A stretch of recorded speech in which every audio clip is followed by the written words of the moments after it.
I think You know what? he's what yes, he's just come into the studio.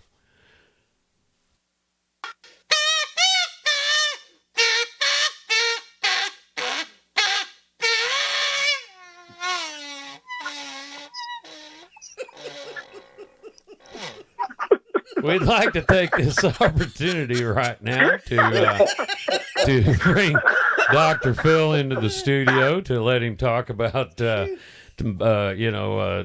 and my reservations mostly. I don't know that Dink has any reservations about me, but so I'm going to get him up to the mic. Dr. Phil, thank you for coming to the show.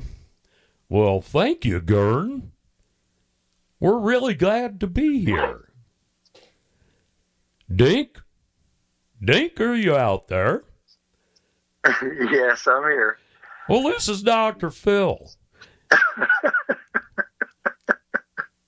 And I'm here to help you and help Ghurn to solve your problems. Dr. Harry Hatchet,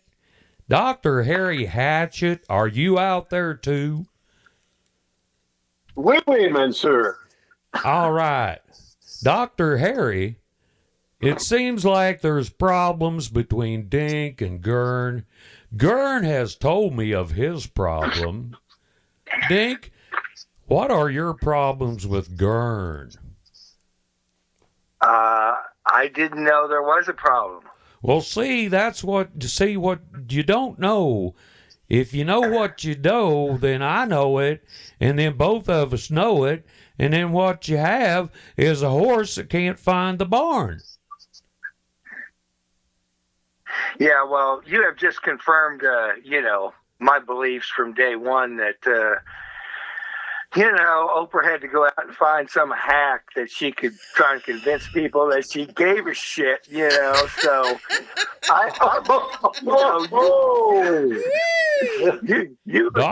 you can follow your horse into the barn there, buddy. Wow. Dr. Hatchet. Wow. It seems to me that Dinkelson, he doesn't know. And if he doesn't know what he knows, well, what you got there is a wedding cake that nobody can cut. Yeah, it's a clear case of potato salad. Can I interject here, Dr. Phil? You see, there's been tendencies for Dink to show tendencies of wanting to take over and being a control freak, and it makes me very uncomfortable. Well, what you got to do is stand back and look at it. If I know that you know and you stand back and look at it, well, by golly, you're cooking with gas then. I understand, Dr. Phil. Is there anything that you could say to Ghurn or to Dink that could assuage his tendencies to want to be a control freak? Dink, I want you to listen to me right now, okay? Right now. I am. Here's what I got to tell you. You have to wait for your turn. If you try to jump up in line, what you're doing then is making a dress with no armholes. Well, is that what you want, Dink? If and here I have to tell you, I talked to you instead of Ghurn. If Ghurn had reservations, he should have just said something to me. At least if you're going to dry gulch me like this, why didn't we just all, get a free ticket to Chicago and a little pocket money and go see Jerry Springer? What the hell? Dink, I can hear some hostility in your voice. There seems to be some kind of hidden problem here, some kind of agenda maybe that you haven't talked about with Ghurn. You want to talk about it with me, or do you want to sit around and collect firewood with no matches? Huh? You got firewood? I think we should be wet gulching instead. I have never Instead been of dry gulch. I have never been known to dry gulch in a human being in my 37 years of practice. But Dink, if there's anyone that I'm beginning to think needs dry gulching, it's you.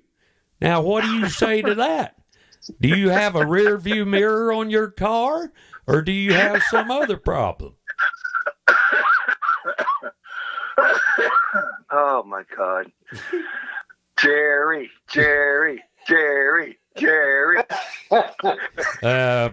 This is Ghurn Blandston. I don't believe that we're going to work out the problem in this episode.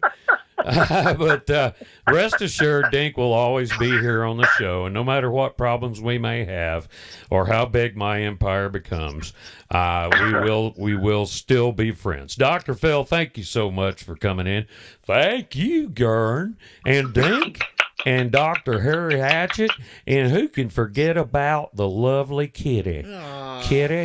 Kitty LaRue. Meow. I'm so in love with you, Kitty. Aw. Anytime you want to throw Ghurn over, like over the side of a large ship or over the side of a long, deep well, you just let me know. Oh, that's so sweet, Dr. Phil. Thank you.